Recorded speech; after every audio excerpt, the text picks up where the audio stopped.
సంఘానికి చెప్తున్నారు, వాళ్ళు భారంగా చెప్తున్నారు. ఏమని చెప్తున్నారు? ఆ భారం ఏంటి తెలుసా?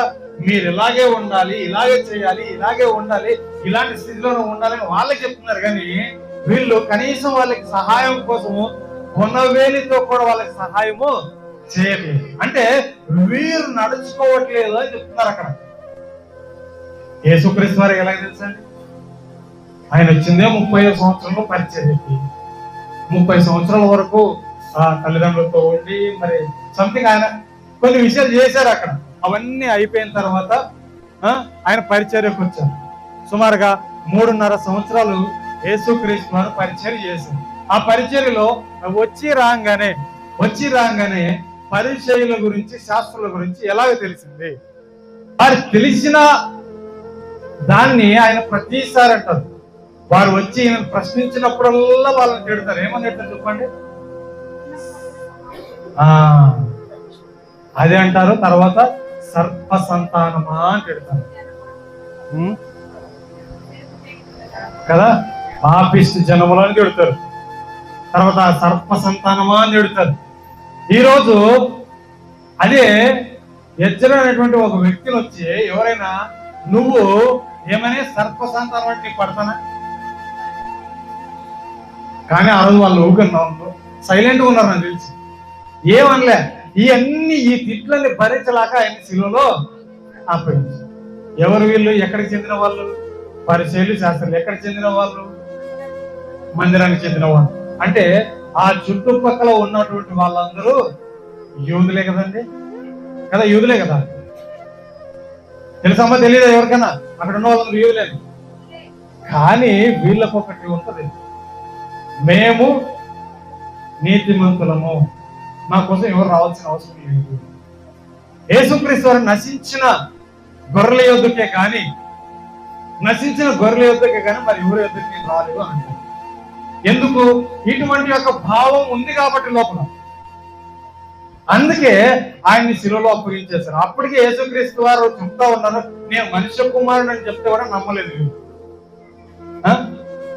జనాలందరూ చెప్పుకున్నారు, నువ్వెవరు, నేను ఎవరని అనుకుంటున్నారు. అసలు బయట ఏమనుకుంటున్నారు అంటే, పేదరుని అడిగినప్పుడు నువ్వైతే నిజముగా మనిషి కుమారుడు, దైవ కుమారుడు అని ఆ క్షణమైన అభిప్రాయం మళ్ళీ మారిపోతుంది. అలాగనే యేసుక్రీస్తు వారిని కూడా ఆనాడు ప్రశ్నించినటువంటి వారు ఆ తర్వాత ఆయన్ని సిలువ వేశారు. ఏమని తెలుసా?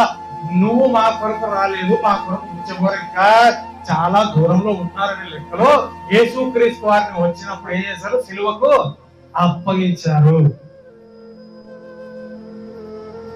అందుకే యేసుక్రీస్తు వారు వీరి యొక్క స్వభావము కావచ్చు, వీరి యొక్క నడవడిక కావచ్చు, వీరిలో ఉన్న ప్రతిదీ ఆయనకు తెలుసు. కాబట్టి ఆయన ఏం చేశారంటే ఈ అధ్యాయం మొత్తం చదివితే వేషధారులైన పరిచర్యల శాస్త్రాలు అంటారు. వేషధారులైన మార్గదర్శకులారా మార్గమును చూపిస్తున్నారు, కానీ వేషధారులతో కూడిన మార్గమును చూపిస్తున్నాము అని చెప్తున్నారు. ఎటువంటి తిట్లే రేపు రాకడ సమయంలో నీ కొరకు, నీ మీద, నా మీద వస్తే మనం భరించగలమా? రాకడలు అంటారు, వచ్చిన తర్వాత ఎత్తబడే ముందు అంటారు, నీకు ఇంత సమయం ఇచ్చానే, నువ్వేం చేసింది? అయ్యో ప్రభువా ప్రార్థించిన, అది చేశాను, ఇది చేశాను. ఏం చేసినావు? అసలు ఎవరు నా కొరకు సిద్ధపరిచిన? మనం అనుకున్నాం, నేను పెద్ద బంగళా కట్టినాను ప్రభువా, నా కోసం కార్లు సిద్ధపరుచుకున్నాను, నా కొరకు నేను అది చేసుకున్నా, ఇది చేసుకున్నా. నీ కొరకు చేసుకున్నావు, నా కొరకు ఏం చేశావు? నా కోసం ఏం చేసావు? అసలు ఏ ప్రయాసపడినావు? ఎవరిని అగ్నిలో నుంచి లాగినట్టుగా ఒకరిని లాగినావు. ఎంతసేపు నా ముందుకు వచ్చేసి నీ సమస్యలు చెప్పుకున్నావు, కానీ నా పరిచర్య నిమిత్తము ఒకరిని అగ్నిలో నుంచి లాగడానికి ఒక్క విషయం అవకాశం ఇవ్వమని అడిగినావా? అడుగుతున్నావా ఈరోజు? ప్రభువా నీ పరిచర్య చేయాలి, 4 చోట్లకు వెళ్ళాలి, అవకాశం కల్పించని మనం అడుగుతున్నామా? ఇక్కడ ఏం చేస్తున్నారు వీళ్ళు? చూపించుకోవడానికి మాత్రమే, మనుషులకు కనబడవాలనని మాత్రమే. అందుకే వాళ్ళని అంటున్నారు, ఒక మాట అంటున్నారు, ఏమని తెలుసా? 27 వచ్చిన ఒకసారి చదవడం, 23-27 ఒక మాట అంటున్నారు, అమ్మ అయ్యో వేషధారులైన శాస్త్రులారా, పరిసయ్యులారా, సున్నము కొట్టిన సమాధులను పోలిన వారు. సున్నము కొట్టిన సమాధులు ఎలా ఉంటాయి? వెలుపల బయట ఉంటాయి, అందంగాను శృంగారంగాను, చూడడానికి బాగా ఎంత బాగా కట్టించారో. బతికున్నప్పుడు అంతకన్నా బాగా చూసుకుంటే బాగుండే, కానీ చనిపోయినప్పుడు మాత్రం మంచి సుందరంగా కట్టించి దానికి ఏం చేస్తారు? మార్పులు చేస్తారు మళ్ళీ. అవునా? చదవమా. కానీ లోపల సచ్చిన వారి ఎముకలతోనూ ఆ చర్మం సమస్త కల్మషం నిండి ఉన్నది. అలాగే వెలుపటి మనుషులకు నీతిమంతులుగా నగపడుచున్నారు, కానీ లోపల వేషధారణతోను అక్రమముతోను నిండి ఉన్నారు. చాలమా. ఏమంట? సమాధులు ఎలా ఉంటాయి? సున్నము కొట్టిన సమాధులు అంట. ఎలా ఉంటాయి చూస్తున్నారు? అందరూ చూస్తున్నారు, దాని గురించి చెప్పాల్సిన అవసరం. కానీ లోపల తవినం అనుకో, ఎక్కడ లేని కంపంత వస్తుంటది. తర్వాత ఆ ఎముకలు మాత్రమే ఉంటాయి, కల్మషం ఉంటుంది. ఎందుకు సున్నము కొట్టిన సమాధులతో పోల్చినారు వారిని అంటే, వారు మనసులకు కనపడాలని మాత్రమే. హడావుడి హడావుడి హడావుడి చేస్తారు, వస్తారు, 4 మాటలు చెప్తారు, వెళ్ళిపోతారు. భారమైనటువంటివి వారి ముందు ఉంచేసి వెళ్ళిపోతారు. ఇంకా క్రైస్తవుని జీవితంలో కూడా కొన్ని విషయాలు చెప్తానమ్మా. క్రైస్తవుని జీవితంలో కూడా ఎందుకు సజావుగా సాగదు ఒకసారి ఆలోచించారా? మన జీవితం సజావుగా సాగదంటే ఒక లెవెల్లో సాగదు. అలలు ఏమంటారు దాన్ని? ఎత్తు పల్లాలు, ఎగరుతూ ఉంటాం, కింద పడతా ఉంటాం, మళ్ళీ లేస్తూ ఉంటాం, మళ్ళీ పడతా ఉంటాం. ఎందుకు అట్లా జరుగుతుంది? తర్వాత విందామా ప్లీజ్? వినేటివి ఏమన్నా తర్వాత విందాం. ఈ వాక్యం విందాం. ఎత్తు పల్లాలు ఎందుకు ఉన్నాయి మన జీవితంలో? మన జీవితంలో ఎత్తు పల్లాలు ఎందుకు ఉన్నాయి? మనం యేసుక్రీస్తు వారిని అంగీకరించున్నాం కదా, బాప్తిజం పొందుకున్నాం కదా, ఆయన శరీరంలో ఆయన రక్తంలో పాల్పొందుతున్నాం కదా, మరి ఎందుకు మనకి ఎన్ని కష్టాలు? నువ్వు విషయం చెప్పనా? ఎలాగైనా బతకాలనుకుంటే వాని జీవితం సజాగా ఉంటుంది. కానీ నేను ఇలాగే బ్రతుకుతా, ఇలాగే జీవిస్తా అని అన్నోడు మాత్రం బ్రతుకు మాత్రం ఎత్తు పల్లాలు. పడుతూ ఉంటాడు, లేస్తూ ఉంటాడు, దురుపుకుంటుంటాడు, మళ్ళీ ముందుకు వెళ్ళిపోతుంటాడు. దేవునికి స్తోత్రం. హల్లెలూయా, హల్లెలూయా. ఎత్తు పల్లాలు ఉన్నట్టువేమో అంటారు జనాలు, బయట వాళ్ళందరూ అంటారు, ఆడు యేసుక్రీస్తు వారిని నమ్ముకున్నాడు కదా, వాళ్ళు దేవుని నమ్ముకున్నారు కదా, వాళ్ళ జీవితంలో ప్రతిసారి ఇదే బ్రతిక వాళ్ళది. మరి వీడు కూడా నమ్ముకున్నాడు కదా, వీడి జీవితం ఎందుకు ఇంత సజావుగా వెళ్ళిపోతుంది? వాడు ఎలాగైనా బ్రతకాలనుకుంటున్నాడు, అంతే. ఎలాగోలాగా నేను బ్రతకాలి కాబట్టి వాడి జీవితం సజావుగా నడుస్తుంది. కానీ వీడు అనుకున్నాడు, నేను ఇలాగే బ్రతకాలి. యేసు క్రీస్తు వారు చెప్పింది కూడా అదే, నువ్వు ఇలాగే బ్రతుకు. ఎలాగైనా బ్రతకాలనుకో, ఎన్నో అవకాశాలు వస్తాయి మనకి, ఎన్నో అవకాశాలు. చెప్పాలంటే తప్పు చేసినప్పటికీ అక్కడ కూడా ఒక అవకాశం వస్తుంది మనకి, ఇలాగే బ్రతకాలనుకో. కానీ ఎలాగైనా బ్రతకాలనుకో, ఇలాగే బ్రతకాలనుకునే వాళ్ళకి మాత్రం ఏమంట అవకాశాలు రేరుగా వస్తాయి. కాకపోతే ఏమైందంటే అవకాశాన్ని పట్టుకోవడానికి టైం పడుతుంది. వస్తాయి అవకాశాలు, కానీ నా దేవుడు ఏం చేస్తాడు తెలుసా? ఒక నిర్దేశించే టైం ఉంటుంది కదా, ఆ టైంలో ఆ అవకాశాన్ని పంపిస్తాడు. అప్పుడు మనం దాన్ని పట్టుకున్నట్లయితే ఇలాగే బ్రతకాలి అనుకున్న వాడి జీవితం కూడా ఆ తర్వాత సజావుగా జరుగుతుంది. దేవునికి స్తుతి కలుగును గాక. హల్లెలూయా. అనుకుంటున్నావా మనము? నేను ఇలాగే బ్రతకాలనుకున్నావా, లేకపోతే ఎలాగైనా బ్రతుకుదాం అనుకుంటున్నావా? దేవుడు చెప్పినట్లు నేను బ్రతకాలనుకుంటున్నావా, లేకపోతే ఎలాగే బ్రతికేద్దాం, ఏం చేస్తాం, ఆదివారం వస్తాము, సోమవారం అనుకుంటున్నావా? అనుకోము. కానీ వాడు ఉన్నాడు కదా మనకి విరోధి, వాడు ఏం చేస్తాడు తెలుసా?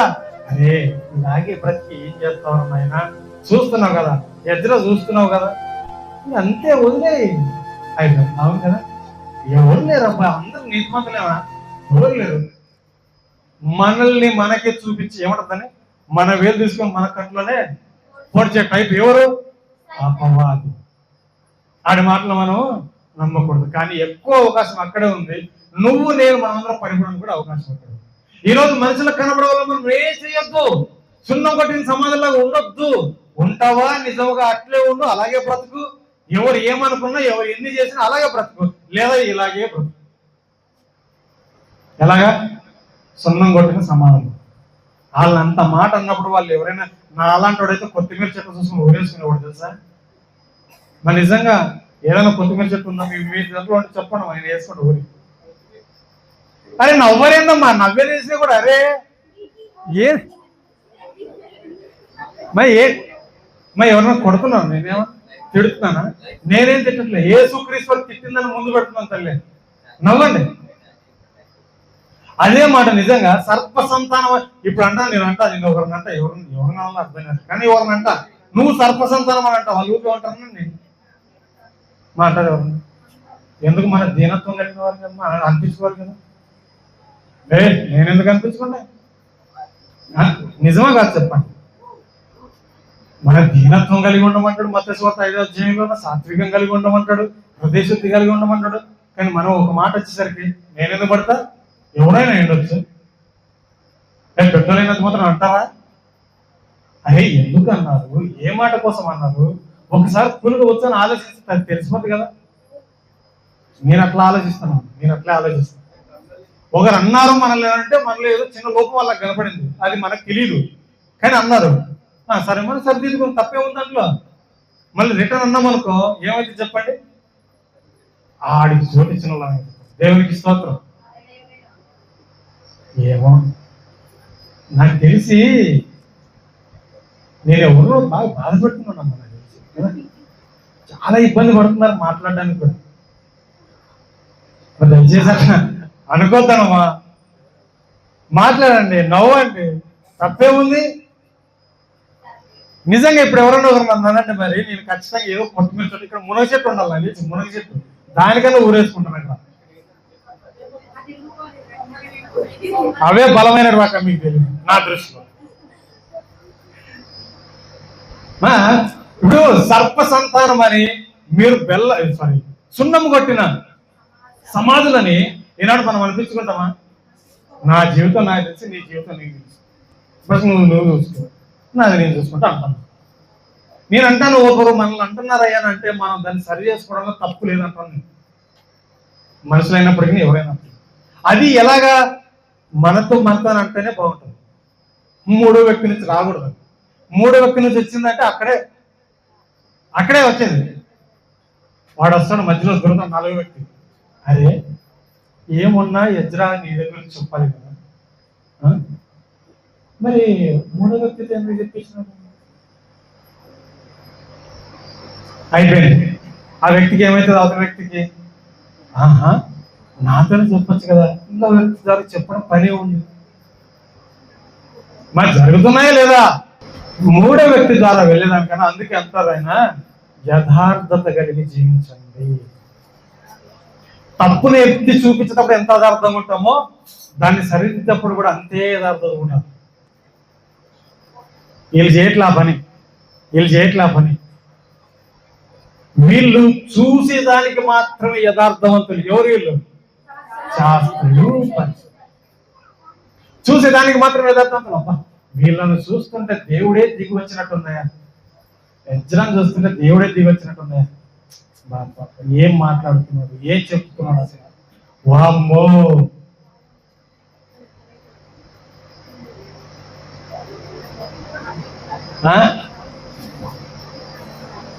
అలాంటి సిచ్యువేషన్లో ఉన్నారు వాళ్ళు. అందుకే ఆయన అంటున్నారు, అయ్యో వేషధారులైన మార్గదర్శకులారా. మార్గాన్ని చూపిస్తున్నాం మనం. ఎలా చూపిస్తున్నాం? అరే నేను ఇప్పుడు ఒక కాలం మీద నడుస్తున్నా, అది ఒక 10 ఇంచులో ఉంది, నేను ఒక్కడే వెళ్తాను, తర్వాత నన్ను చూసి రండి వెళ్ళిపోతున్నాం. పక్కన వెళ్ళిపోతున్నాం, కానీ వెనకడికి ఏమీ అర్థం కాదు ఎలా వెళ్ళాలని. పట్టుకోవడానికి లేదు, ఏమీ లేదు. ఒకడు మార్గం చూపిస్తేనే కదా కూడా దాటుతాడు. మేము ఎవరైనా మార్గం చూపిస్తాను కదా దాటాను. ఒక మాట ఉంది, తెలియని చోట మనం మార్గమును అడిగి తెలుసుకోమని దేవుని వాక్యంలో రాయబడింది. తెలియని మార్గము లేదా తెలియని ప్రదేశం వెళ్ళినప్పుడు మార్గమును అడిగి తెలుసుకున్నాము అని రాయబడింది. పురాతన మార్గములు, పురాతన మార్గములు అంటే పెద్దలు చెప్పిన మార్గం మనం తీసుకోవాలంటే. మార్గం అంటే ఒక రహదారి అయి ఉండొచ్చు, లేకపోతే మనకు తెలియని దారి అయి ఉండొచ్చు, ఇంకోటి ఏదైనా ఉండొచ్చు. మన జీవితంలో మనం అవలంబించుకోవాలంటే ఒక తెలియని మాటను కూడా మనం తెలుసుకోవాలి. పెద్దలను అడిగి అంటాము, నాయనా అటు వెళ్ళొద్దు నాయనా, ముళ్ళు ఉంటాయి, అటు వద్దు నానా, నువ్వు నష్టపోతావు నానా. ఎవరు చెప్తారు ఈ మాట కదా? మా ఆ సహవాసం మంచిది కాదు తల్లి, అందరూ భావిస్తే నీకేంటి మా పని, డాడీ నీకెందుకు అందరు కలుసుకో పని, నువ్వు భావిస్తూ ఉండను ఆయన. అమ్మా నేను ఎట్లా ఉంటా, మా ఫ్రెండ్స్ మాకు అట్లాంటివి ఏం లేవు, మేము స్పోర్టివ్ గా తీసుకున్నాం. అంతేనమ్మా? స్పోర్టివ్ అంటే ఏంది తల్లి చెప్పండి? తేలిగ్గా తీసుకుంటాం. మాది మా మధ్యన అట్లాంటివి లేవంటాం. కానీ ఒకనొక సందర్భంలో కదా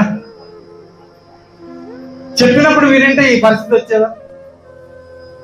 అదే చెప్పినప్పుడు విని, అవును మా అమ్మ నా కోసమే చెప్తున్నాడు, మా డాడీ నా కోసమే చెప్తున్నాడు, ఆ దుష్ట సహవాసం వద్దు.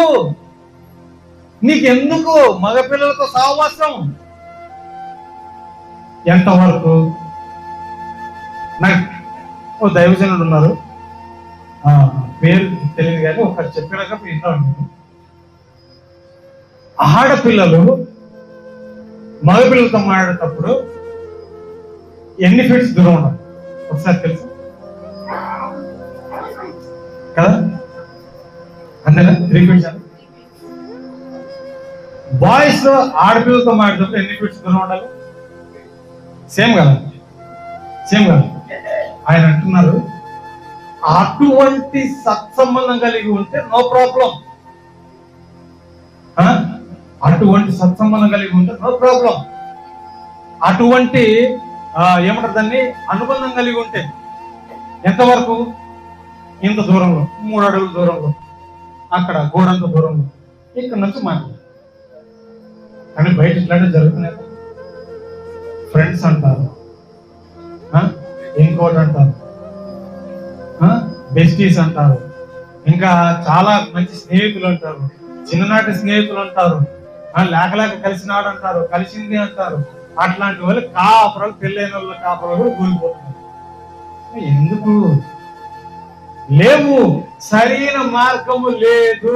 ఆ మార్గాన్ని అడిగి తెలుసుకోమన్నాడు దేవుడు. పెళ్లి చేయగానే అన్ని తెలిసిపోతాయా? తెలియవు. పిల్లలు పుట్టగానే అన్ని తెలిసిపోతే తెలియవు. కానీ మార్గములను అడిగి తెలుసుకోవాలి. నేను ఎలా వెళ్ళాలి, నేను ఎలా ఉంటే ఉంటుంది, ఏం చేస్తే బాగుంటుంది, చెప్పినప్పుడు వినాలి. అది దేవుని వాక్యం. అంతేనమ్మా? చెప్పినప్పుడు వినాలి. నష్టపోయిన తర్వాత, అదే కాలిపోయిన తర్వాత అదేమంటున్నామా? నాకన్నా బాధ దేవునికి స్తోత్రం. కాలిపోయిన తర్వాత వేస్ట్ కదా? ఎందుకు అంత బాధ? ఎందుకు? అదే కాలిపోక ముందుకనే అంత మనం సర్దుకుంటే బెటర్ కదా? బెటర్ కదా? దానివల్ల అందరికీ నష్టం, అందరికీ నష్టం. మొహం చూపించుకోలేక వీళ్ళు, మొహం చూడలేక వాళ్ళు, బాధపడలేక తల్లిదండ్రి. ఇంకా చాలా దారుణాలు జరుగుతున్నాయి. మన బాబాయ్ వరుస లేదు, అన్న వరుస లేదు, తమ్ముడు వరుస లేదు, అక్క వరుస లేదు. ఈ యూట్యూబ్ లో దాంట్లో చూస్తా ఉంటే చాలా బాధ చేస్తుంది, చాలా బాధ చేస్తుంది. అయిపోయినాక మాట్లాడతారు, లేకపోతే ఇప్పుడు నేను కొంచెం క్లోజ్ చేయను. ఒక విషయం చెప్పాలనుకుంటున్నా, ఇది వాక్యంలో భాగం కాదు. దయచేసి అందరికి ఒక చిన్న హెచ్చరిక, తప్పుగా అనుకోకండి. బయటికి వెళ్ళిన తర్వాత కొత్తిమీర చెట్టు సిద్ధం చేసి దాన్ని కట్టేసి కొట్టే నో ప్రాబ్లం అన్నాను. నేనేమంటానంటే, వాక్యం చెప్పుతున్నప్పుడు, ఆరాధన చేస్తున్నప్పుడు, పాటలు పాడుతున్నప్పుడు 3వ వ్యక్తి మాట్లాడకూడదు, 3వ వ్యక్తి అల్లరి చేయకూడదు. మన పిల్లకాయలనే అల్లరి చేయలేదు, మన పెద్దలు ఉన్నావే మనం ఎందుకు మాట్లాడుకోవడం?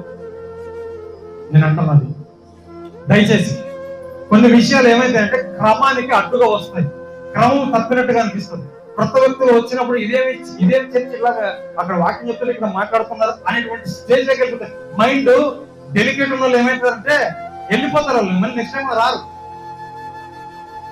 తప్పగానంటే ఒక మాట ఇట్లాంటి విషయాలు చెప్పినందుకే కొన్ని దారుణాలు జరుగుతాయి నా అందుకు. దయచేసి క్రమం తప్పొద్దు, క్రమం తప్పదు, మందిరంలో క్రమం తప్పదు. మాట్లాడదు ఏమున్నా ఆ ఆరాధన కార్యక్రమం ఏదైతే ఉందో అది అయిపోయిన తర్వాత ఎంతైనా మాటకి ఎంతైనా కబుర్లు చెప్తున్నాం. అందుకంటారు కదా, మనుషులకు కనపడవాలని వద్దు, దేవుడు మనలో చూస్తున్నాడు. మన దేవునికి మహిమ కలుగును కాదు. హల్లెలూయా. దయచేసి తప్పుగా అనుకోద్దు. కావాలంటే ఇంట్లో కొత్తిమీర చెట్లు ఏమైనా పెంచుంటే చెప్పండి, వస్తాను, కట్టేది కొట్టేది.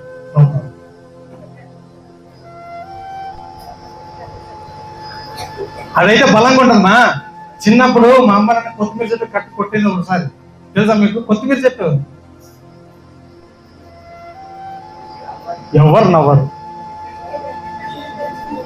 అంటే నాకు జోకులు రావు తల్లి, నాకు జోకులు రావు. అదే వచ్చింది, నాకు ఏమన్నా ఒక మాట్లాడడం వస్తుంది అంతే, వాక్యం అర్థం.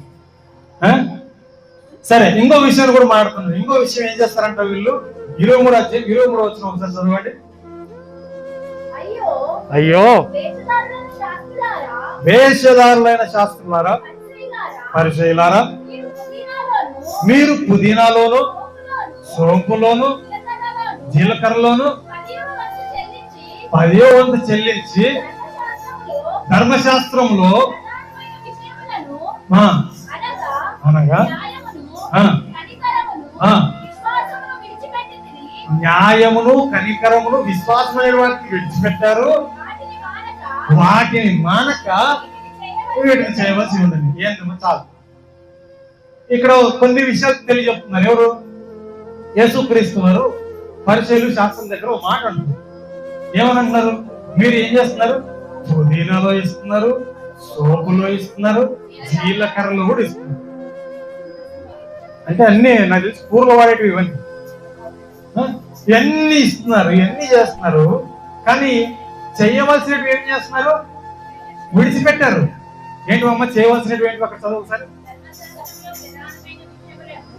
ధర్మశాస్త్రంలో ప్రధానమైన విషయములను అనగా న్యాయమును కనికరమును విశ్వాసమును విడిచిపెట్టి వాటిని మానక వీటిని చేయవలసి ఉన్నది. ఏటిని మానక? దశం భాగం ఇచ్చేది మానక ఇవి చేయాల్సింది. దేవుడు కోరుతుంది ఇదే, న్యాయమును కనికరమును విశ్వాసమును కోరుతున్నాడు. ఆయన బలిని కోరాడా? నువ్వు బలిని తీసుకురా, నీకు క్షమాపణ అయిపోతానరా. ఒకప్పుడు ఉన్నింది, ఎప్పుడు ధర్మశాస్త్రంలో ఉన్నింది. తర్వాత యేసుక్రీస్తు వచ్చినప్పుడు ఒక్కసారి బలి జరిగింది. ఆ బలి తర్వాత నీకు నాకు బలి కోరారు ఆయన. దావీదు మహారాజు గారు అంటారు, నీవు బలిని కోరి ఎడల నేను అర్పిస్తాను, కానీ నువ్వు బలిని కోరువాడవు కాదు, కనికరమునే కోరుతున్నావు. దేవునికి మహిమ కలుగును గాక. హల్లెలూయా. అట్టి కనికరము కలిగిన దేవుని దగ్గర నువ్వు నేను ఎటువంటి ప్రవర్తన కలిగి ఉన్నాం, ఎటువంటి జీవితం కలిగి ఉన్నాం? ఆయన అన్నారు వాటిని మానద్దు. దశమ భాగం ఇవ్వాలని ఎక్కడ ఉందని కొత్త నిబంధనలు అంటున్నాం మనం ఈరోజు. ఈ మాట దీనికి అర్థం ఏంటి ఒకసారి చెప్పండి. వాటిని మానక, ఏది దశమ భాగముగా పుదీనా జీలకర్ర సోపు ఇస్తున్నారు కదా, అవి మానక ఈ న్యాయమును తర్వాత విశ్వాసమును కనికరమును కూడా చెయ్యాలి నువ్వు అని అంటున్నారు. నేను దశమ భాగం ఇస్తున్నా సార్, నాకు వదినమ్మ గారు అన్నగారు నేను పెంచుకుంటా సార్, దశమ భాగం కవర్ చేసినప్పుడు నేను ఎలా ఉంటే ఏంది? దేవుడు అది కోరట్లే, అది చూడట్లే. ఆయన ఏం చేస్తున్నారు? నువ్వు కనికరమును న్యాయమును న్యాయంగా చేస్తున్నావా? కనికరం కరెక్ట్ గా నువ్వు ఉంటున్నావా? ఇంకోటి విశ్వాసంలో నిలకడగా ఉంటున్నావా? ఇది చూస్తున్నారు ఆయన. మనం అనుకుంటాము కొన్ని చోట్ల జరుగుతుంది, కొన్ని విషయాలు జరుగుతుంది. మొన్న మనం చూసాం, కొన్ని గొడవలు జరిగినాయి చర్చలు. ఎందుకు జరిగినాయండి? దశమ భాగం విషయంలోనే జరిగింది. తెలుసా మీకు? క్యాథలిక్ చర్చ్ మనకు తెలుసు. అంటే రీసెంట్గా కాదు, పోయిన సంవత్సరం అటు సంవత్సరంలో జరిగాయి కదా, కొట్టుకున్నారు, రక్తాలు వచ్చినాయి, అన్ని వచ్చినాయి. బిషప్లు వీళ్ళందరూ దశంభాగం విషయంలోనే, డబ్బుల విషయంలోనే ఎందుకు వచ్చినాయంటే వీళ్ళు ఇవి చేయట్లేదు కానీ అవి చేయడానికి ప్రయత్నం చేస్తున్నారు. ఇప్పుడు యేసుక్రీస్తు వారు వచ్చింది ఎందుకు? కనికరాన్ని, దయని, తర్వాత ప్రేమ, ఇవన్నీ చూపడానికి ఆయన వస్తే, కానీ చేసేదేమో. అందుకే ఎక్కువ శాతము క్రైస్తవబడిన వారు చెయ్యకూడనివి చేస్తారు కానీ, చెయ్యొద్దు అన్నవి చేస్తారు కానీ చెయ్యమన్నవి చేయట్లేదు. నిజమా కాదు? బయట బయట చూస్తున్నాం కదా, మనం చేయమనేవి చేయట్లేదు. అయినా పలానా ప్రేమించు, పలానా కనికరం చూపు, జాలి చూపు అనేటంటే చేయట్లేదు. పలానా వ్యక్తి ఒక మాట అన్నాడు రా, అవునా, ఎట్లున్నారు, ఎలా అన్నారు, ఏం చూసి అన్నారు, అసలు ఎంతవరకు అని మార్గదర్శకులు. ఆనాడు మార్గదర్శకులు ఎలా ఉన్నట్టు వేషధారణ కలిగి ఉన్నారు. ఈనాటి మనకున్న మార్గదర్శకులు కూడా మనల్ని నడిపించే వారి వైపు మనం చూస్తూ, వారిని అనుసరిస్తూ మనం ఎవరిని చూడాలి? దేవుని చూడాలి. దేవునికి మహిమ కలుగును కాక. ఎవరు మార్గదర్శులయ్యా? ఎవరయ్యా మార్గదర్శులు? ఎవరయ్యా మనలకు అన్ని నేర్పిస్తున్నారు? ఎవరయ్యా మనకు వాక్యం నేర్పిస్తున్నారు? దేవుడు ఏర్పరచుకున్న సేవకుల ద్వారా, దేవుడు ఏర్పరచుకున్నటువంటి ఆయన పరిచారకుల ద్వారా మనకు నేర్పిస్తూ ఉన్నారు. మనమేం చేయాలి తెలుసా? వారిని అనుసరించాలి. కాపరులుగా మనకు ఉన్న వారిని, వారు ఒక మాట అన్న పడిన చింతలేదు కానీ, తప్పులేదు కానీ వారిని ఒక మాట అంటే చాలా ఇబ్బందులు పడతామండి. నేను చెప్తున్నాను, ఇంతమంది సంఘం మీద నేను చెప్తాను, ఒక్క మాట వారిని తూలనాడినా కూడా నా దేవుడు ఊరికే ఉండడు ఆయన. ఈనాడు మనం ఎన్ని బాధలు అనిపిస్తున్నాం, ఒక మాట మనం ఎన్ని బాధలు, ఎన్ని ఇబ్బందులు. ఒకవేళ నేను మన కన్నుల ఎదురుగా మనం చూసే వారిని మాదిరికరంగా పెట్టి నేను మాట్లాడుతున్నా మాట, ఎన్ని బాధలు అందరి కోసం ప్రార్థన చేయండి. చేస్తున్నారు లేదా? మనస్ఫూర్తిగా చెప్పండి. నేనైతే చేస్తున్నారని నమ్మకం, మనస్ఫూర్తిగా నమ్మకం. మరి అటువంటి వారు మన బాగోగుల కొరకు, మన కష్టం వచ్చినప్పుడు బాధలు చెప్పుకునే మన బంధువులతో కూడా చెప్పుకోమండి. కొన్ని విషయాలు మన బంధువులతో, మన రక్త సంబంధులతో కూడా చెప్పుకోం. కానీ ఒక సేవకుల దగ్గర చెప్పుకుంటాం అంటే కారణం ఏంటిది? అట్టి ప్రేమను దేవుడు అక్కడ ఉంచినారు. దేవునికి స్తోత్రం, హల్లెలూయా. ఏం చెప్తావులే పాస్టర్కి, ఏం చెప్తావు పాస్టర్కి, ఏం చెప్తావు, అనుభవిద్దామేమో.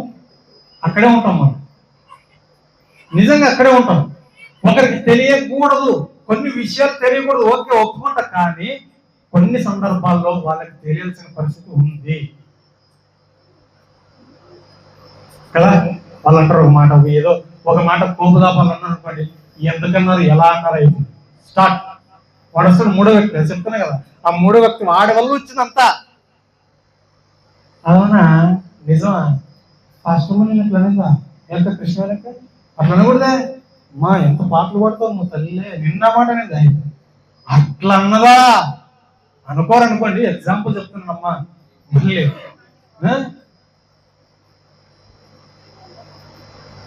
ఎక్కడ పోతున్నాయండి, కొన్ని చోట్ల అయితే అసలు భరించలేము, తట్టుకోలేము, మానసికంగా ఇబ్బంది పెట్టేస్తాను. ఇద్దరు ఉన్నారు అనుకోండి, యజ్రా తర్వాత రిషి ఉన్నారు. యజ్రా కూడా పాడతాడు, రిషి కూడా పాడతాడు. యజ్రా కాకుండా రిషికి ఇచ్చేసిన యజ్రా అయిపోయా, నాకు కాకుండా రిషి పాట వేసుకో. ఆడొస్తాడు మధ్యలో, ఏరా యజ్రా నువ్వు రావా, నీకు రావా, కాదురా వాక్య నీకు పాట రావా, అది బాబు నీకు ఇదేదా. ఇంకా వాడు వేస్తాడు, పురుగు వదులుతాడు. ఇంకా ఒకటే పురుగు కూడా వదిలేదు, చిన్న పురుగు వదులుతాడు. ఇంకా అయిపోయింది, వేసుకో. కరెక్టే కదా, నాకు ఇంకా అన్న లేరు, ఎవరు లేరు, ఇంకా అయిపోయింది, క్లోజ్. వాళ్ళు పాపం ఎందుకు ఎదురు రావట్లేదు అయ్యా అని ఫోన్ చేశారు అనుకోండి, వద్దులేండి, బాగోదు. ఇంకా ముందుకు చెప్తే కాన్వర్జేషన్ బాగోదు. ఇంక ఈయన అంటాడు, నా కాకుండా వారికి ఇచ్చారు పాటలకి, నేను రాను. ఎక్కడండి, ఎవరితో నువ్వు అలుగుతున్నావు? ఎవరితో మనం అలుగుతున్నామో? ఎవరు నేర్పించారు అలగడం? తల్లిదండ్రుల దగ్గర అలుగుతాం, సంఘంలో కూడా అలగడమేనా? దేవుడు అంటున్నారు, ఏమంటున్నారు? అలగకూడదు. ఎందుకంటే యథార్థ జీవితం కలిగిన నువ్వు అలగకూడదు. ఫస్ట్ నువ్వు అంటున్నావు యథార్థంగా, అక్క నేను యథార్థంగా ఉన్నాను అక్క నువ్వు అంటున్నావు, అన్న నేను యథార్థంగా ఉన్నాను చెప్పుకున్నావు అని నువ్వు అలగడం ఏంది మళ్ళీ అని నన్ను అంటాడు దేవుడు. నేనే కదా అలిగింది. ఎందుకు? రిషికి పాటలు ఇచ్చి నేనే అలిగింది అంటారా అనరా చెప్పండి కదా. ఎవరు? మనుషులు కాదు, దేవుడు అంట. తర్వాత సమాధాన పరచడానికి వాళ్ళు వస్తే వాళ్ళ మీద ఎగురుతాడు, వాళ్ళ మీద ఎగురుతాడు. మీరు అట్లా అనే కదా.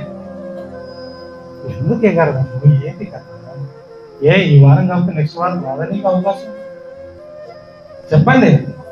ఒకవేళ నువ్వు నిజంగా చచ్చిపోయిన వారం ఇంకా చర్చి నుంచి ఇంటికి పోగానే చచ్చిపోయిన వారు ఉంచుకో. అంతే. నీకు ఆసక్తి ఉంది కదా, అలగడం ఎందుకు? ప్రభు ఈరోజు నాకు అవకాశం కలిగితే నెక్స్ట్ వారం నేను పాడగలను, నాకు అవకాశం ఏది, నువ్వు ఇక్కడ ప్రార్థన చేసుకుని వెళ్ళిపోతే ఒకవేళ చచ్చిపోయినా అనుకున్నా రాత్రే నిత్య మహిమలో నువ్వు ఉంటావుగా. నీ విశ్వాసాన్ని బట్టి దేవుడికి స్తోత్రం. హల్లెలూయా. మనం ఇక్కడ కూడింది కదా నిత్య మహిమలో ఉండడానికి కదా. 4 రోజులు ఇక్కడ ఉండి మందిరంలో వాక్యం విని మందిరంలో పాటలు పాడి వెళ్ళిపోవడానికి కాదు కదా. ఎందుకు? నిత్య మహిమలో నేను ఉండాలి. ఎవరికి తెలియని ఒక కొత్త పేరు దేవుడు నన్ను పిలవాలి. దేవునికి మహిమ కలుగును గాక. హల్లెలూయా. అది మనం. నేను చెప్తున్నా ఒక విషయం, యథార్థంగా ఒక విషయం చెప్తున్నా. నటన చేసేది క్రైస్తవులు ఎవరైతే కొన్ని సంఘాలు ఉన్నాయి, ఆ సంఘాలలో చేస్తారు నటన. ఇండివిజువల్ గా నిర్మించిన ఇట్లాంటి సంఘాల్లో మాత్రం నటనని ఎవరు నూరిపోయారు చెప్తున్నాను. మీరు దశభాగాలు ఇస్తే చాలు, మిగతా మీరు ఏమైనా చేసుకుని అవతలని చెప్పి ఎవడు అనడు. ఓపెన్ చెప్తున్నాను. ఎప్పుడైతే నిన్ను గర్దిస్తున్నారు, ఎవరైతే నిన్ను నడిపించడానికి ప్రయత్నం చేస్తున్నారు, ప్రతి విషయంలో నిన్ను మాట్లాడుతున్నారు అంటే నిన్ను సరి చేయడానికే, నిన్ను ఒక మార్గంలో పెట్టడానికే తప్ప నువ్వేదో తప్పు చేసుకోవాలి కాదు, ఇంకోటి కాదు. వాళ్ళకి నీ మీదే కక్ష కాదు.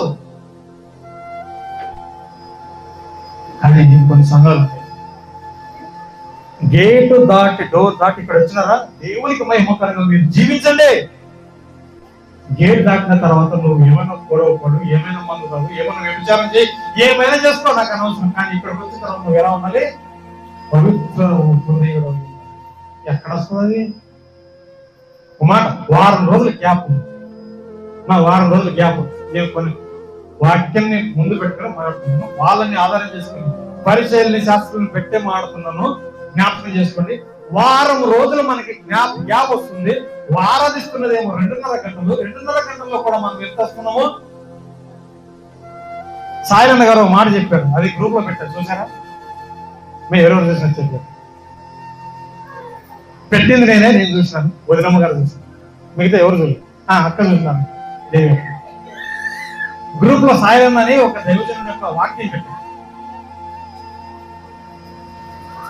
ఆయన అంటారు, ఇట్లా వాక్యం చెప్పుకుంటా, ఎమ్మెల్యే గారు వస్తారంట 10:30కి వస్తారంట, 10 గంటలకు రావాలి. ఎంపీ గారు వస్తారంట 11 గంటలకు వస్తారు. సీఎం గారు ఒకటేసారి 12 గంటలకు వస్తారంట. ఎవరు మనలో ఎమ్మెల్యే, ఎంపీ? నేనైతే సీఎం. నేను ఒప్పుకుంటా. వదినమ్మ గారు కూడా సీఎం అంట. అంటే ఫస్ట్ సీఎం నేను, సెకండ్ సీఎం వదినమ్మ. అంటే మొదటి వాడిని నేనే.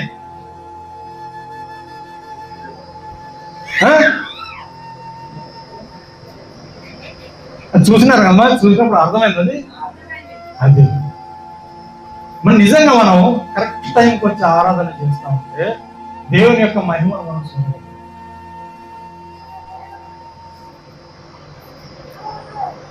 వస్తాము. యేసుక్రీస్తు వారు కూడా మనల్ని సరి చేయడానికి మాత్రమే మాట్లాడతారు, సరి చేయడానికి మాత్రమే ఏదైనా చేస్తారు. ఒకవేళ మన జీవితంలో ఆలస్యములు జరుగుతున్నాయంటే కేవలం ఆయన కృపే. మనం ఏం చేయాలి? అప్పుడు టైంకి రావాలి, ఆరాధించాలి, దేవుని సన్నిధిలో ఉండాలి, వెళ్తాం. వాళ్ళ జీవితం ఏంటంటే 10:30కి వచ్చేది, 11 గంటలకు వచ్చే వాళ్ళు ఎలా ఉంటారంటే వస్తున్నామో వెళ్తున్నామో వెళ్తాం, వస్తున్నామో వింటున్నామో వెళ్ళిపోతాం. దేవుడు అట్లా చెప్పట్లే, రావాలి. ఎప్పుడు? టైంకి రావు. ఒక 5 నిమిషాల ముందే ఉన్నాం. ఒక్కొక్కసారి అనిపిస్తుంది, ఎన్నిసార్లు చెప్పినా కూడా ప్రతి ఒక్కరు చెప్తారు. ఇది ఎగ్జాంపుల్, ఎయిర్పోర్ట్ పోవాలంటే ఎన్ని గంటల ముందు ఉండాలి ఒకసారి చెప్పండి. తెలుసు, మినిమం 2 నుంచి 1 అవర్ ముందు ఉండాలి. 1 అవర్ అంటే కంపల్సరీ ఉండాలి. 45 మినిట్స్ 50 మినిట్స్ లో ఉంటారంటే కుదరదు. వాళ్ళు 1 అవర్ కంపల్సరీ ఉండాలి. చూడండి, 4 గంటలు. ఎందుకు? అవి పెట్టిన రూలు. ఎవరు పెట్టిన రూలు? గవర్నమెంట్. అదే రీతిగా ఎయిర్పోర్ట్ అథారిటీ పెట్టినటువంటి రూల్ 4 అవర్. తర్వాత ట్రైన్ ఎన్ని గంటలు ముందుంటామా? 1 అవర్ లేదా హాఫ్ 1 అవర్. ఎందుకంటే ఈనాడు యాప్స్ వచ్చినాయి కాబట్టి దాని ఇంకా సికింద్రాబాద్ బేగం పెట్టాలని టైం పడుతుంది. కానీ ఎల్లులోకి వెళ్ళిపోయింటాం, ఏం చేద్దాం? కానీ ముందే ఉంటాం. థియేటర్కి వెళ్తాం. ఇక్కడ ఎవరెవరు థియేటర్కి వెళ్ళిన చేతులు వెళ్తాం? సినిమా థియేటర్ వెళ్ళరా? దేవునికి స్తోత్రం, హల్లెలూయా. ఒప్పుకోండి, దేవుని సన్నిధానంలో ఒప్పుకుంటున్నారు, బయట కాదు, నా ముందు కాదు, దేవుని ముందు ఒప్పుకున్నారు. ఎప్పుడైనా కానీ ఇప్పుడు గుర్తుపెట్టుకోండి, ఒక దైవజనుడు లేదా ఎవరైనా అడుగుతున్నారు ఆయన అంటే నిజంగా ఒప్పుకునే మనసు ఉంటే ఎక్కడైనా ఒప్పుకోండి. దేవుడు చూస్తున్నారు మిమ్మల్ని, నేను కాదు. మనం అందరం సినిమాలు చూసిన, నేనైతే అప్పుడు నేను 3వ తరగతి, నాకు తెలిసి ఇంత ఉన్నా తెలియదు, కానీ 5 రూపాయల టికెట్ అండి. ఒకే సినిమాని 20 సార్లు చూసినాను. 20 సార్లు ఒక్క సినిమాని. అది ఏది తెలుసా? ఆది అనే సినిమా. అప్పుడు నేను జూనియర్ ఎన్టీఆర్ ఫ్యాన్. అప్పుడు ఆ సినిమా వచ్చినప్పుడు 20 సార్లు చూసిన ఆ సినిమాని. అప్పట్లో బాగా ఆడేవి కదన్నా ప్రతి సినిమా. సుమారుగా 50 రోజులు 100 రోజులు ఆడేవి అప్పట్లో. ఇప్పుడు అట్లా కాదు కదా, వారానికి తీసేస్తాం. అట్లా థియేటర్కి మనం ఎప్పుడు పోతాం? ఇంకా టైటిల్స్ కూడా, ఆ తెర ఓపెన్ కూడా అయ్యి ఉండదు, దాన్ని డెకరేషన్ ఉంటుంది కదా, అది ఓపెన్ కూడా అయ్యింది. అప్పుడే పోతాం, అప్పుడే కోరుకుంటారు అందరు కదా. ఎందుకు ఇప్పుడు జనగణమన వచ్చింది, అప్పుడు లేదు జనగణమన.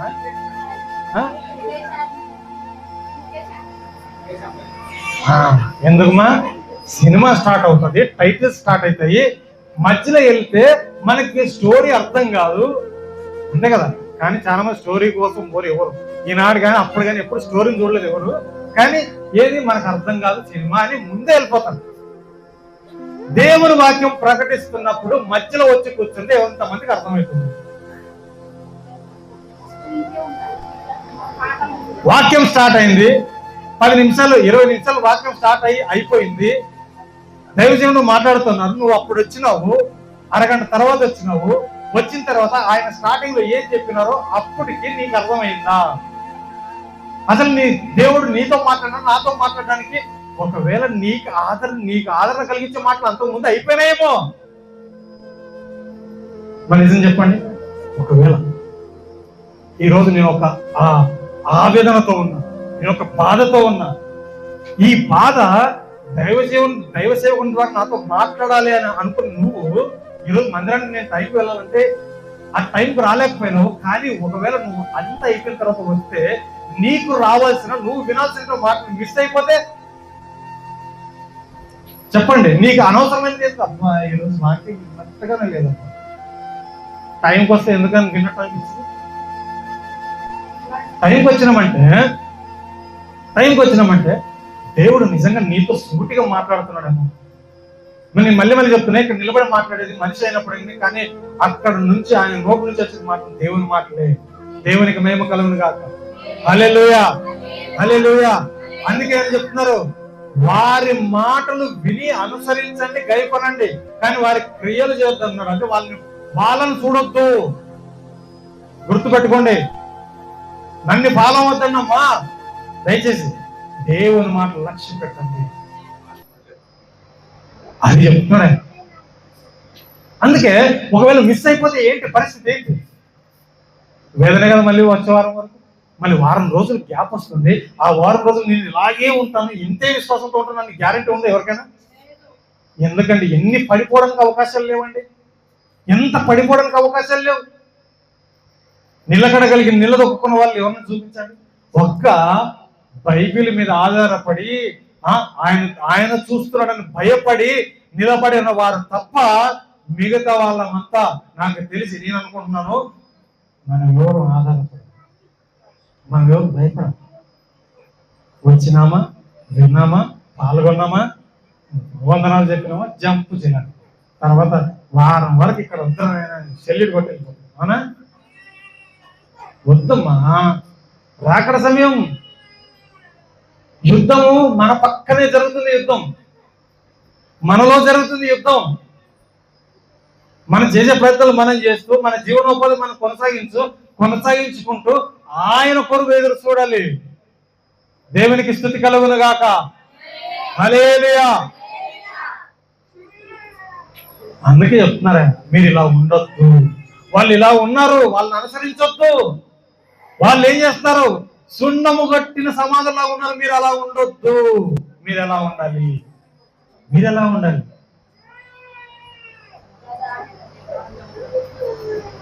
ఆనాడు అనేక మందిని ఆశీర్వదించిన దేవుడు ఎంత టైం పట్టింది? మాట చెప్పంగానే ఇప్పుడు చెప్పారు కదా యేసుక్రీస్తు వారు అయిపోయింది అంటే స్వస్థతల వరకు అక్కడ జరిగింది కానీ కొంతమందికి ఆశీర్వాదం వచ్చేసరికి మన పాత నిబంధనలో చూసుకున్నట్టు ఎన్నేళ్ళు పట్టేది కదా. మనం ఇప్పుడే తగలాడు అబ్బాయి ఎప్పుడు ప్రభువా, ఎప్పుడునైనా నువ్వు మాట ఇచ్చినావు, నువ్వు మాట తప్పేవాడు కాదు. ఎప్పుడు ఇంక్లూడింగ్ మీ నాతో కూడా బాధలు తట్టుకోలేక భరించలేక కొన్ని విషయాలు చెప్పుకోలేని విషయాలు ఉన్నప్పుడు ఎవరికి చెప్పుకోవాలో అర్థం కాక దేవునితో మొరపెట్టినప్పుడు ఇట్లాంటివి వస్తాయి. ఇంకెప్పుడునైనా ఇన్ని సంవత్సరాలు నీతో ఉన్నాను కదా, ఇన్ని రోజులు నీతో ఉన్నాను కదా, మీరు బాప్తిజం పొంది ఎన్ని రోజులు అయితే నాకేంది?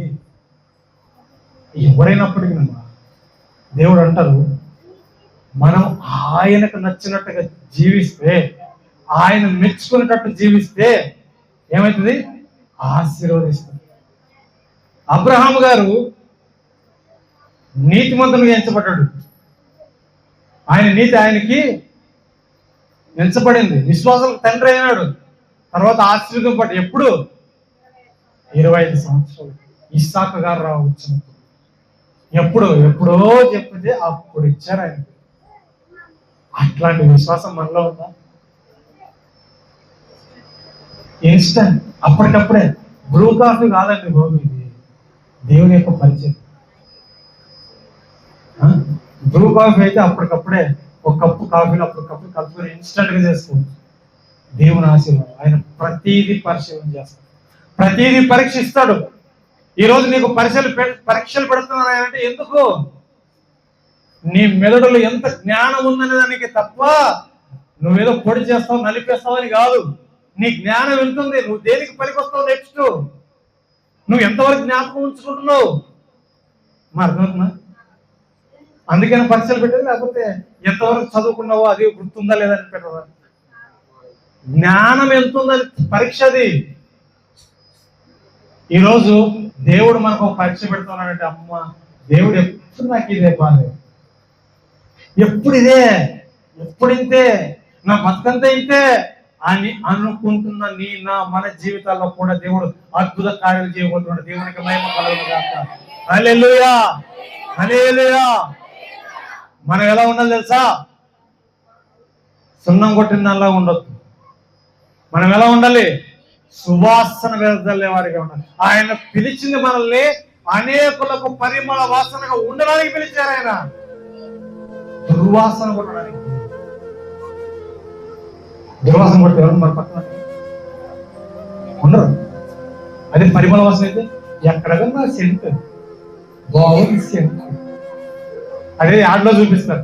ఆడ కొట్టుకొని వెళ్ళిపోతారు, వాళ్ళ వెనక సైన్యం వెళ్తుంటారు. అది మా దేవుడు కూడా మనల్ని సువాసన పరిమళ వాసనగా ఉండడానికి పిలువబడ్డాం, పిలిచాడు. ఈనాడు నువ్వు నేను మనం ఏ రీతిగా ఉంటాం? ఏముందిలే, ఆయన వాక్యం చెప్తున్నాడు, మనం వింటున్నాము, 100 మంది చెప్తాం. ఆయన చెప్పినట్టు మనం చేయాలి. ఇప్పుడు సింపుల్ ఎగ్జాంపుల్ చెప్తానమ్మా. ఇప్పుడు బైక్ కొన్నాము, నేనే కొన్నాను.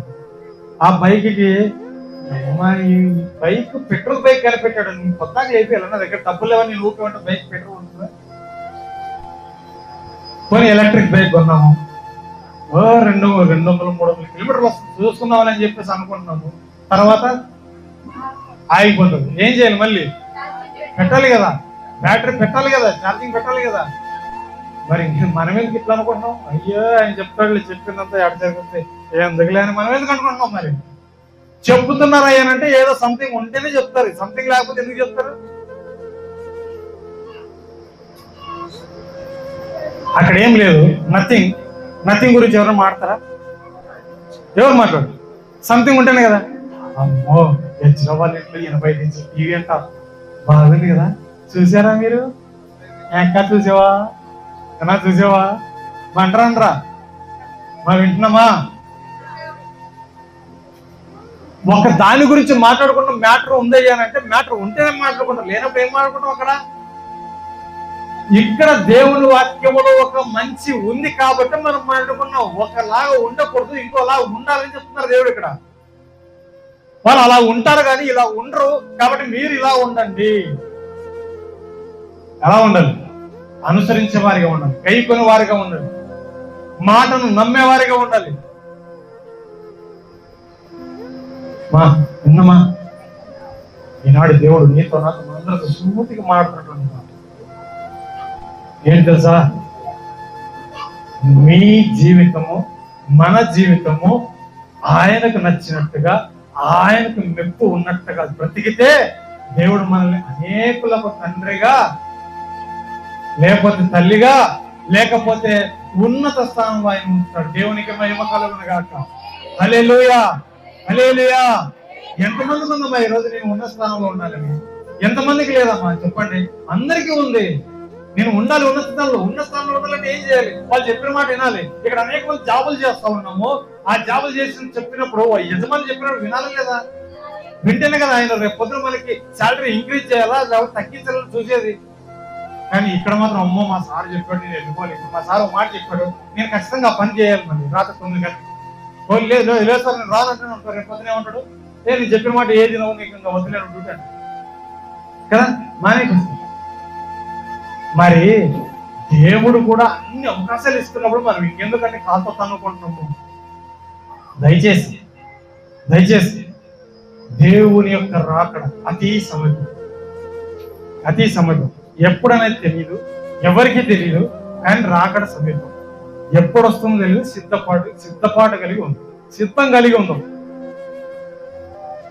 నిజంగా మనము లోకములో చూపించే రోషము, పౌరుషము దేవుని దగ్గర చూపించాలి. దేవుని క్రియలు అనుసరించే దాంట్లో చూపించాలి. నేను ఒక విషయం చెప్తామా, చిన్న విషయం చెప్పి నేను ముగించేస్తా. అయిపోయింది.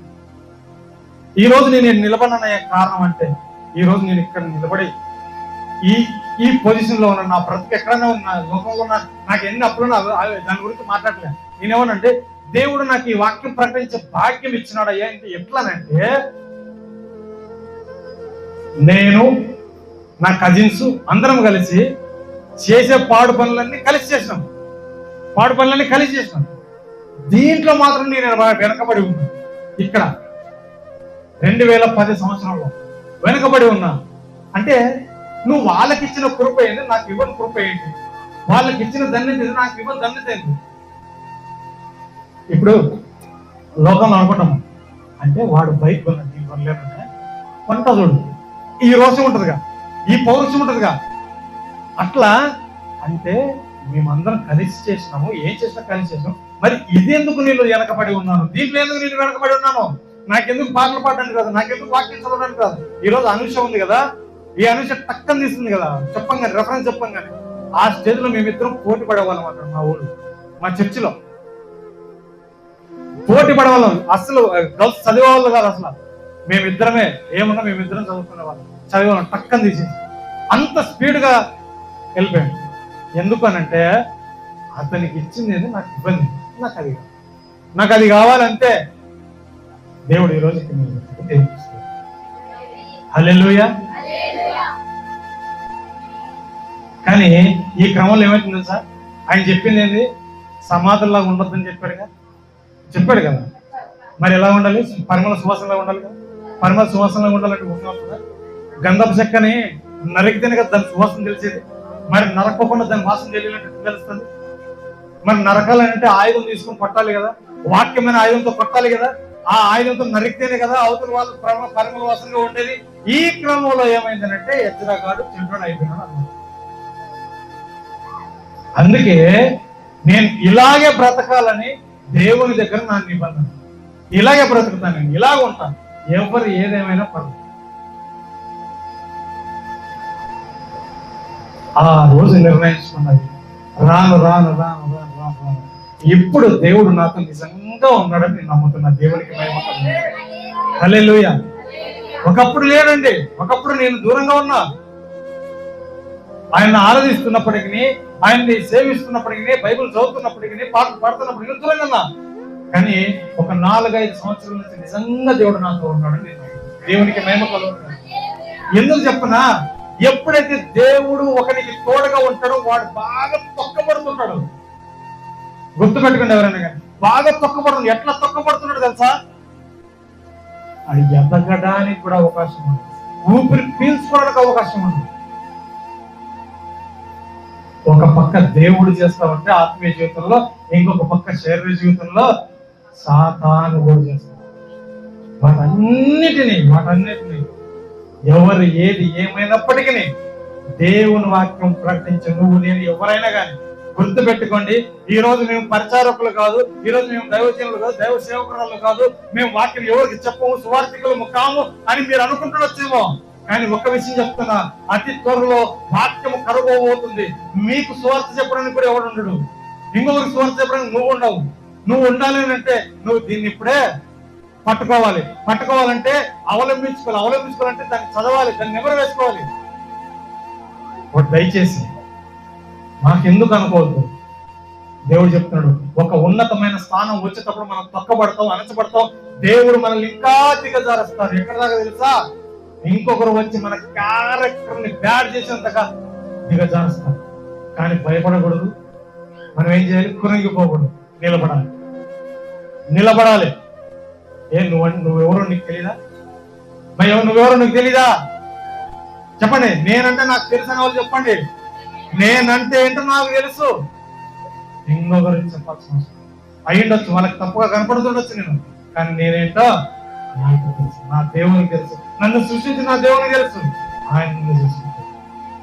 కాబట్టి నా ప్రియమైన వాళ్ళ లోకములో ఉండే రోషము, పౌరుషము దేవుని యొక్క పనుల మీద పెడదాం. మనం దేవుని యొక్క ఆత్మీయ జీవితంలో పెడదాం. మన ఆత్మీయ జీవితం ఎదగాలి అంటే మనం సున్నం కొట్టిన సమాధంలో ఉండకూడదు అంటే ఏం చేయాలి, వాక్యాన్ని మనలో నింపుకోవాలి. అప్పుడే పరిమళ వాసన మన గురించి పెట్టి దేవుడు ఈ వాక్యాన్ని దీవించి ఆశీర్వదించిన కాదు. హల్లెలూయా, హల్లెలూయా. అందరికి అర్థమైందా? అదే మన జీవితం. ఒకప్పుడు పాటలు పాడే కూడా లేదు, కానీ అనుకున్నా నాకు అట్లాంటిది కావాలి, నాకు ఎందుకు వెళ్ళలేదు నువ్వు అని అనుకున్నాను. దేవుడు ఈరోజు ఇటువంటి స్టేజ్ అనేకుల దగ్గరికి బయటకు వెళ్ళేటువంటి గొప్ప ధన్యత ఇచ్చినట్టు దేవునికి స్తోత్రం. హల్లెలూయా. దేవుడి వాక్యం దీవించి ఆశీర్వదించుకుంటాం. ఆమేన్.